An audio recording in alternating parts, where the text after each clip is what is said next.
When people around the world are blocked from using WhatsApp, volunteers and organizations can create proxy servers that help people reestablish connection to WhatsApp and communicate freely and securely. My name is Maddie, and in this video I'm going to show you how to use proxy in WhatsApp. Let's start.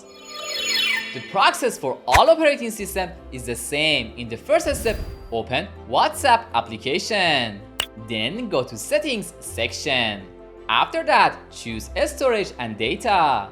Here, tap on Proxy. Then turn on Use Proxy.